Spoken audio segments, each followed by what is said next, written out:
Medical ethics is being inverted. Find out about that and more in today's edition of Life Matters. Brian Johnston is the Western Director of the National Right to Life Committee. He has served in many capacities while advocating for innocent lives, as California Commissioner on Aging, as Chairman of the California Pro-Life Council, on the board of the National Legal Center for the Medically Dependent and Disabled. And now here's our host, Brian Johnston. Welcome back to Life Matters. We're your program on the right to life and the real battle that's surrounding us right now. The right to life is an assertion of political philosophy that our founders built on. It says that your life is given to you by a creator and that a just government has a job, a duty, to protect the lives of the innocent. That's what we're facing right now. We have a very special guest back. That's Dr. Steven Mosher. So we're welcoming back Steven Mosher. Many of you know Steven from our program and other programs. And Steven is easily the Sino expert. He is the expert in the Chinese culture. And he speaks Mandarin, correct? He speaks several dialects, but I know that he's fluent in Chinese and was the first Westerner allowed by the Communist Chinese to come into rural China and observe the cultural impact of what they were doing. And the first thing that we saw as Americans, I saw it in Reader's Digest, but his expose of the forced abortion policies that they were now notoriously using. And that's not over. But Steven Mosher, that really the world owes a thanks to expose this great evil that was being practiced in China. So Steven, COVID-19, SARS-2, what do we know about it? Let me make 3 points. And the first has to do with China, the source of the China virus. COVID-19, SARS-CoV-2, as we call the virus itself.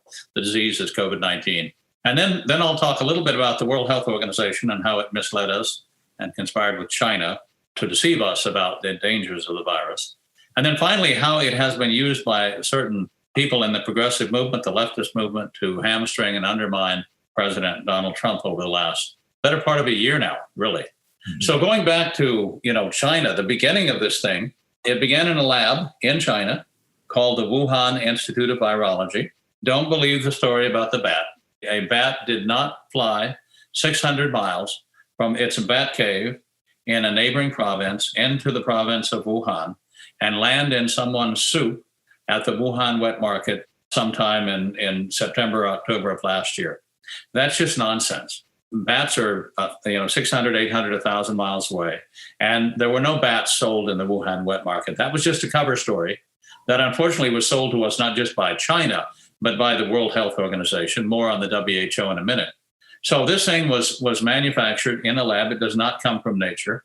We have not found any natural analogs to the China virus. That is to say, we haven't found in nature a virus so similar to the China virus that it could have mutated and jumped the species barrier from bat to human, or from pangolin to human, or from other animal to human. All right? That's, again, the cover story. Mm. This thing was manufactured in the lab. We have a brilliant Chinese whistleblower. Some of you may have seen her on Fox or on Steve Bannon's War Room or other shows by the name of Dr. Yen-Li Meng. I debriefed her when she first fled to the United States. And she confirms my suspicions that there were 2 insertions into this virus that made it more lethal, harmful to human beings, and made it more infectious. This is called gain-of-function research. You help a naturally occurring virus gain functions, making it more deadly and more infectious. Why would you ever do this?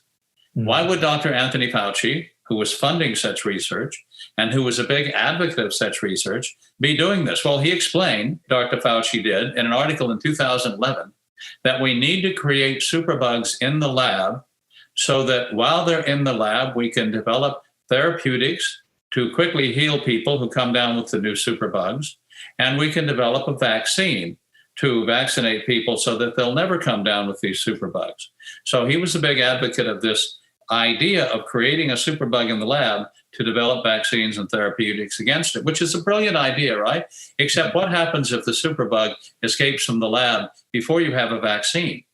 What happens if the superbug escapes from the lab when you have no idea how to deal with this new monster, this biological monster, this genetic monstrosity that you created to be infectious and deadly to human beings, and yet you don't have any idea how to control it?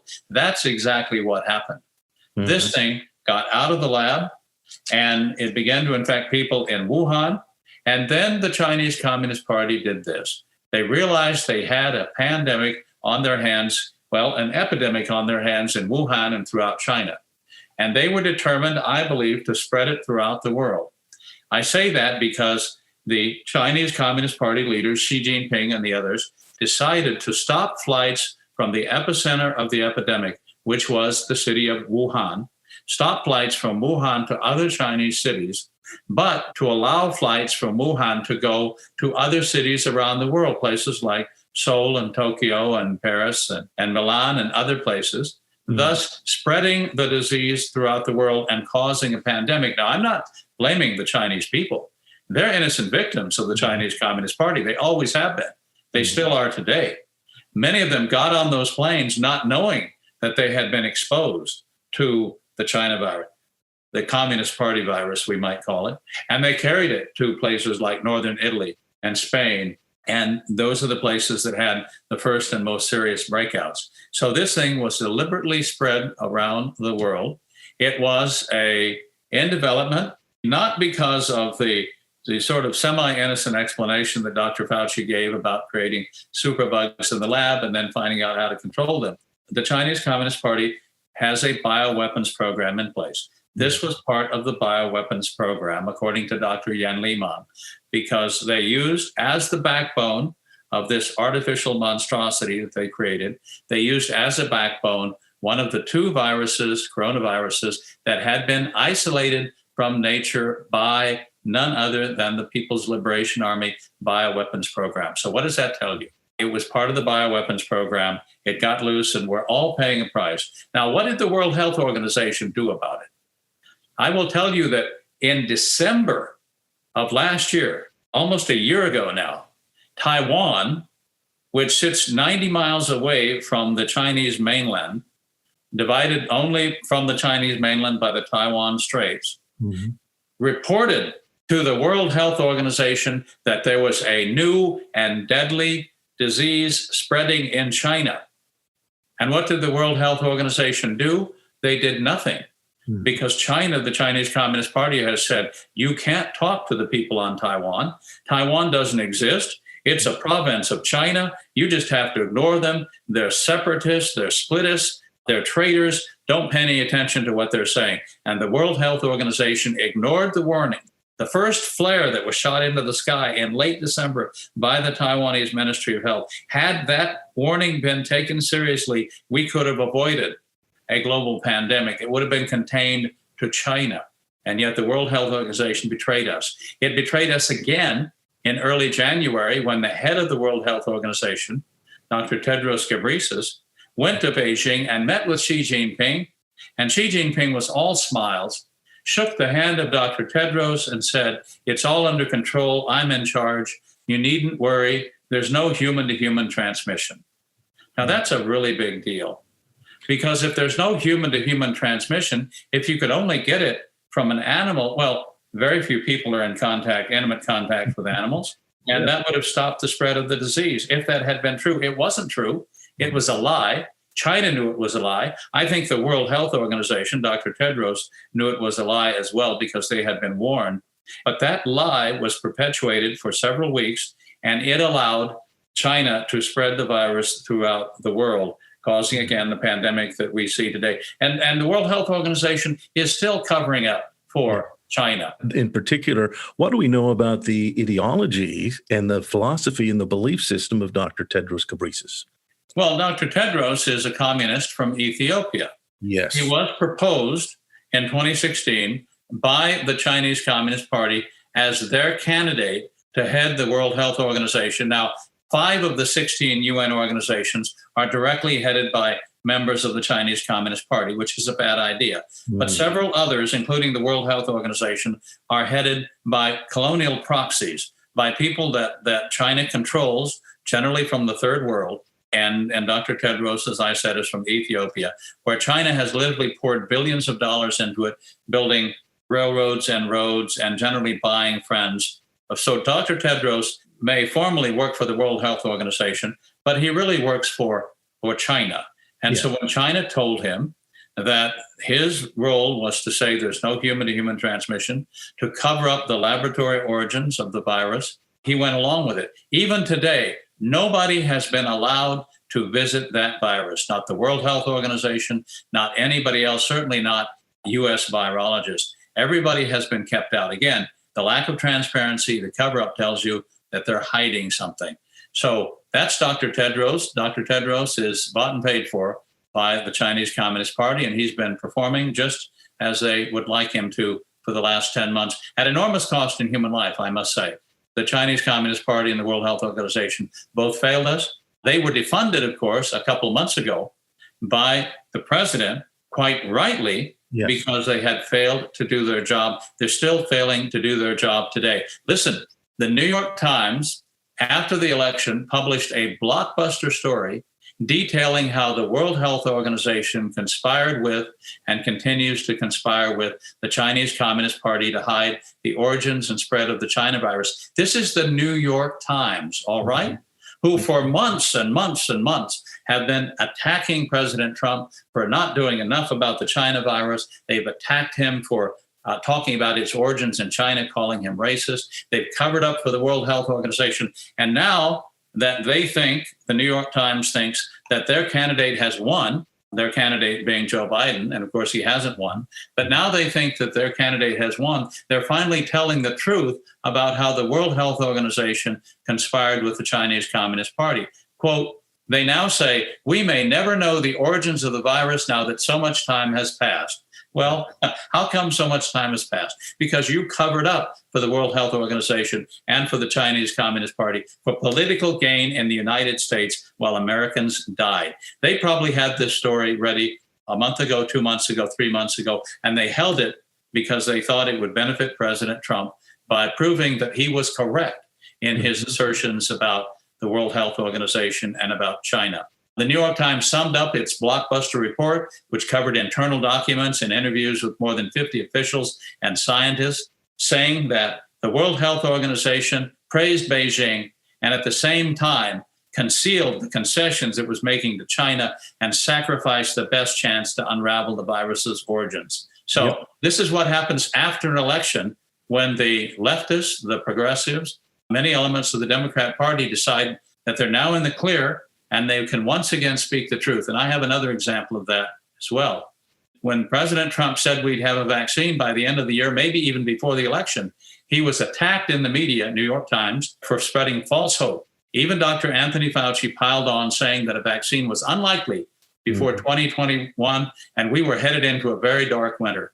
It turns out that Dr. Fauci is now singing a different tune. He is now back on television saying that the vaccine will be widely available by the end of the year. It turns out that Pfizer, the manufacturer of the vaccine, had a vaccine ready by late October, before the election, but kept it in the deep freeze until after the election. Again, playing politics with human lives. That's just, of course, despicable. Trump was right about the vaccine after all, and they all poo-pooed him. And of course, those aren't innocent political scams. Those aren't white lies. These are lies that cost people's lives. And they're really, in that sense, Brian, they're unforgivable. We are people of life. We are pro-life. We protect the lives of unborn children. We take care of children after they're born if they're orphaned. But we also are concerned for all human life. And the willingness of leftists and progressives just to discard human lives, ignore the cost in human lives for political gain, whether it's in China or the United States, is just despicable. It is. Governor Cuomo in New York and those nursing homes, that is an act which will live in infamy. Killer Cuomo. And the same is true of Governor Newsom. He's been protected by the newspapers, only one newspaper, but Governor Newsom did exactly the same thing. And there was really only one story in the San Jose Mercury News and then silence. So this is a political tool, and human lives are cheap, not just in terms of Marxism. You need to know that. In the Marxist worldview, human lives are just cogs in the wheels of history. The future must come, and the freedom granted to communism, which will share and share alike, that's the ultimate goal. Your life is a tool to accomplish that. And so lives are disposable. And we're seeing that ideology really, really being operant, unfortunately, in America's Democrat Party. This is not JFK's Democrat Party. This is an ideological war you're in. If you're an American, there's a war going on, the battle of ideas. Well, Steven, this is so refreshing, and we always enjoy having you on. When you come back, I do want to have folks understand China as an entity, and I think only this president of all of the world leaders, only President Donald J. Trump had the guts to stand up to China and explain what China is doing. It's not just how they think. It's not xenophobia. If anything, China has the reputation of xenophobia. No, this is actually an ideology that seeks to control the world. And that's why the UN is such a useful tool for those who think like Marxists. But can we have you back to talk about China, Steven? I look forward to it. Great. Life Matters continues after this. You know about our car donation program at California Pro-Life. We use one of the most respected programs in the nation. Go to the California Pro-Life page, californiaprolife.org. Scroll to the bottom and click on Donate My Car. It's that easy. Did you know you can also donate any vehicle, boat, motorhome, or even personal property? If you are nearing retirement age, you can also get a tax deduction by earmarking a portion of your upcoming compulsory distributions from your 401k. Just email us for information. California Pro-Life is fighting to equip California pro-lifers with understanding and the tools to again protect the unborn and other vulnerable innocents. Thank you for your help in this battle. Go to californiaprolife.org. That's californiaprolife.org for more information. And now back to more Life Matters with Brian Johnston. Dr. Mosher had mentioned the interview of Dr. Ling-Ling Won by Tucker Carlson on Fox News. Here's an excerpt. Ling-Ling Won is the virologist who says she has evidence about where this pandemic actually came from. We're happy to have her on tonight. Doctor, thanks so much for coming on. Hi, Tucker. Thank you. Thank you. I know that you've published some of your research. You're planning on publishing more soon. Give us, for a non-scientific audience, a summary of why you believe this virus came from a lab in Wuhan, please. Okay, briefly, from my first report, I can present the solid scientific evidence to our audience that this virus, COVID-19 SARS-CoV-2 virus, actually is not from nature. It is a man-made virus created in the lab based on the China military discovered and owned the very unique bat coronavirus, which cannot affect people, but after the modification, becomes a very harmful virus at now. So I have evidence to show why they can do it, what they have done, how did they do it. So what you're saying is much more sinister even than we've suggested on this show, than Tom Cotton, than almost anyone suggested. You're saying that the Chinese government manufactured this virus, if I'm hearing you correctly. That's what you're saying? Yes, exactly. Based on the virus genome, it's basically like our fingerprint. So you can see the very unusual characters in their genome, which clearly, based on the other evidence they left during the modification, we can say finally this is exactly the one come from their own special bat coronavirus and then target human. What you're alleging is shocking, more even than I anticipated when we invited you on. So I just want to ask the most obvious question, which is this genome presumably is in the possession of many researchers around the world. Why is nobody saying this if it's true? Yeah, why there is nobody want to say it is because of the big suppression come from the Chinese Communist Party government and also their friend in scientific world. So basically, this is very clearly that this virus is like Frankenstein.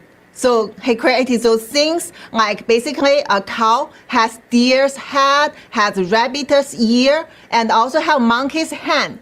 So they can never get it from the nature. And there were evidence left in the genome. But the scientific world also keeps silence, work together with Chinese Communist Party. They don't want people to know this truth. Also, that's why I get suspended, I get suppression, I am the target that Chinese Communist Party won't be disappeared. You're a brave person. I'm giving you the benefit of the doubt and assuming you're not an anti-Chinese racist. So it's not clear why Twitter would shut you down or why you're being ignored by the rest of the U.S. media. Let me ask you a couple of questions. Why would the Chinese government intentionally create a virus like this? Okay, if you want to know the exact motive, the exact idea, I think people have to come to ask them. Ask Communist Party, why did they do it? Because they are the one do it. We cannot always understand their evil thinking. You have to come to ask them. But what we see already proves that they have done that. It harmed everyone in the world, lead to the historic pandemic, involve everyone. How do you believe this virus made its way from the lab in Wuhan outside to the rest of the world? Okay, first, as I said, I have this kind of solid scientific evidence, and also my next report will come out soon to make you fully understand it is. The other thing is, I work in the WHO reference lab, which is the top coronavirus lab in the world in the University of Hong Kong. And since I get deeply into such investigation in secret from the early beginning of this outbreak, I had my intelligence because I also get my own unique network in China, involve the hospital, institute, and also government. Also, I work with the top coronavirologists in the world. So together with my experience, I can tell you, this is created in the lab. We'll be right back after this. You're listening to Life Matters.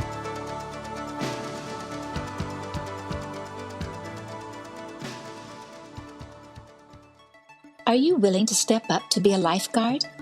We're asking you to consider becoming a Life Matters lifeguard.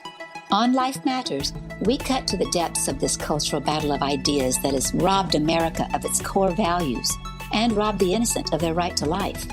Anything you can pledge is appreciated. But if you pledge $19 a month, we will make you part of the Life Matters lifeguard team, getting you the important tools and dynamic information to help save lives and encourage others in understanding the lurking dangers in today's deadly cross currents of culture. Your pledge helps us with our costs of broadcast. It keeps the full understanding of the right to life going out over our numerous radio stations and also facilitates the important podcast that carries even more programming. Please go to the front page of the Life Matters website and click on the donate button. Your donation is deeply appreciated. And now back to more Life Matters with Brian Johnston. Welcome back to Life Matters. I'm going to take a moment now to talk about a new sponsor for Life Matters, and that's a very special coffee product, Winged Spur Coffee. Winged Spur Coffee is a supporter of life. In fact, one of their mottos is they deliver immediate freshness, personal delivery, and they share their profits with life-affirming nonprofits. And we are one of those groups. Winged Spur Coffee was founded by some missionaries who've traveled abroad, and also they're still domestic missionaries. But in their travels, they came across some excellent exotic coffees. They bring it to the United States and they roast it here. And then at your request, fresh roasted, they ship it directly to you. And best of all, they share some of their profits with us. This is Winged Spur Coffee. You find them if you go to Winged Spur, that's all spelled out, WINGED SPUR, coffee.com. I really like their coffee. We tried it out. They have coffee from various countries, from Bali, from Mexico, from Peru. They also have some blends. I came across one that's my favorite, which is the Cowboy Blend. Now, when I was a kid, I used to make cowboy coffee at camp, and I'm sure glad this isn't that coffee, because this is a blend of coffees. In fact, they call it the king of the cowboy coffees. I really like it. It's some of these exotic blends that are blended and roasted, and it's really a wonderful coffee. But they do have their own special imports as well, and you can get a hold of them if you go to wingedspurcoffee.com. Immediate freshness, that's their specialty, is exotic coffees, roasted fresh at your request. And then they fly it to you. It's delivered by first-class mail, and it's really good stuff. And again, they share their profits with other life-affirming nonprofits. So that's Winged Spur Coffee. Go to wingedspur.com, or if you go to the California Pro-Life Council website, you can see their little icon there, and that'll click you right through to Winged Spur Coffee. Again, a new sponsor for Life Matters. We really appreciate their commitment to life. They are amazing people to do what they're doing. Let me just read a little bit about their background. About us, we're coffee aficionados. But much more than that, we at Winged Spur Coffee enjoy and live life to its fullest. Each of us have come from the nonprofit world, and that's because we live our lives committed to helping others live their lives more vibrantly and fully. We secure some of the most delicious organically grown coffee in the world. We roast them fresh and race these aromatic and savory coffees directly to you. You'll taste that rich fullness brought to you personally from afar. If you're involved in a nonprofit, life-affirming work, we not only want you to taste and share these coffees as a joy, we want to help you in your work too. And that's what they do with California Pro-Life and Life Matters. So you can contact them if you work with a pro-life organization. But I got to tell you, taste the coffee first. They have a sample pack. It's very good. Let me read on. Many of our missionary friends developed their taste for third world coffees and have requested those beans and roasts. If you have experienced particular favorites in your travels, please let us know, and with enough requests, we'll add those to our catalog. So these are very interesting people, and it looks like they have 12 different roasts right now, and they're open to new ones. If you have some favorite coffees you can't get anywhere else, they'll order them up. So that's a great opportunity. And again, these are folks that are supporting us, and they share their profits with other life-affirming nonprofits. So that's Winged Spur Coffee. Can't recommend them highly enough. It's great tasting coffee, but they're also standing for life. That's Winged Spur Coffee. Thanks for listening. Learn more about everything in today's show online at lifematters.life, where you'll find all the resources you need to protect life. Life Matters is a production of the California Pro-Life Council, the state affiliate of National Right to Life. Wherever you are in the nation, you can find out more at National Right to Life. You can find vital pro-life information and also find the access to your state and local Right to Life affiliate. Get informed and get involved.